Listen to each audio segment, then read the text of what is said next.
আসসালামু আলাইকুম ওরহমতুল্লাহি ওবারাকাতুহ নাহমাদুহু ওয়া নুসাল্লি আলা রাসূলিহিল কারীম আম্মা বা'দ। সম্মানিত দিনী ভাই বোনেরা, আপনারা আশা করি কেমন আছেন? আশা করি আল্লাহ সুবহানাহু ওয়া তাআলার রহমতে সকলেই ভালো আছেন।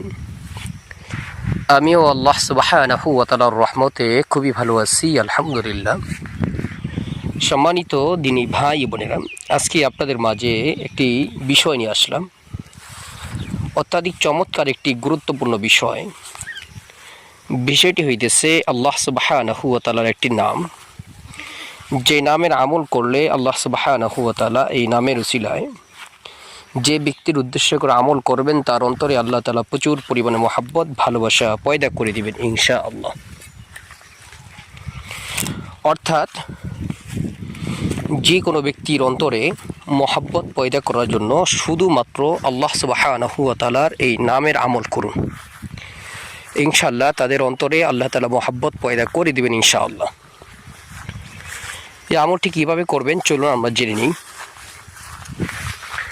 আমলটি হলো 5 ওয়াক্ত ফরজ নামাজের পরে, 5 ওয়াক্ত ফরজ নামাজের পরে কয়েকবার ইস্তেগফার পাঠ করবেন। যে কোনো ইস্তেগফার পাঠ করতে পারেন। কয়েকবার ইস্তেগফার পাঠ করবেন, এরপর কয়েকবার দুরূদ শরীফ পাঠ করবেন। কয়েকবার ইস্তেগফার ও দুরূদ শরীফ পাঠ করা হয়ে গেলে এরপর আপনি আল্লাহ সুবহানাহু ওয়া তাআলার এই নামটি পাঠ করবেন। আল্লাহ সুবহানাহু ওয়া তাআলার গুণবাচক নামটি হইতেছে ইয়া মুঈদু, ইয়া মুঈদু। আল্লাহ সুবহানাহু ওয়া তাআলার এই নামটি পাঠ করবেন 400 বার।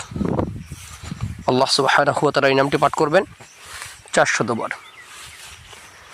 এরপর আবারও কয়েকবার ইস্তেগফার ও দুরূদ শরীফ পাঠ করে আল্লাহ পাকের নিকট দোয়া করবেন। ইনশাআল্লাহ এই আমলটি করার দ্বারা যে কোনো ব্যক্তির উদ্দেশ্যে আমল করবেন, আল্লাহ তাআলা তার অন্তরে আপনার জন্য প্রচুর পরিমাণে মহাব্বত, ভালোবাসা পয়দা করে দিবেন ইনশাআল্লাহ। এই আমলটি অত্যাধিক চমৎকার এবং পরীক্ষিত। পাশাপাশি আপনাকে অবশ্যই জেনে রাখতে হবে যে এই আমল করার পরেও কাজ হয় না কেন। শুধু এই আমল না, কোরআনি বহু আমল এবং তদবির করেও যাদের কাজগুলো হয় না, বশীকরণী কাজগুলো, মহাব্বত বৃদ্ধি করার কাজগুলো কেন হয় না, এই বিষয়টি অবশ্যই আপনার জানা দরকার। এই বিষয়টি জানবেন কিভাবে, আমার চ্যানেলে একটি ভিডিও দেওয়া আছে, দেখবেন। আপনারা সেখান থেকে দেখে নেবেন এবং সেই অনুযায়ী নিয়ম পদ্ধতিগুলো মেনে আমল করবেন, ইনশাআল্লাহ অবশ্যই আপনাদের কাজগুলো হবে। আল্লাহ সুবহানাহু ওয়া তাআলা আমাদেরকে দুনিয়ার যে কোনো সমস্যার সম্মুখীন হলে কোরআনে আমল করার তৌফিক দান করুক, আমিন। আসসালামু আলাইকুম ওয়া রাহমাতুল্লাহি ওয়া বারাকাতুহু।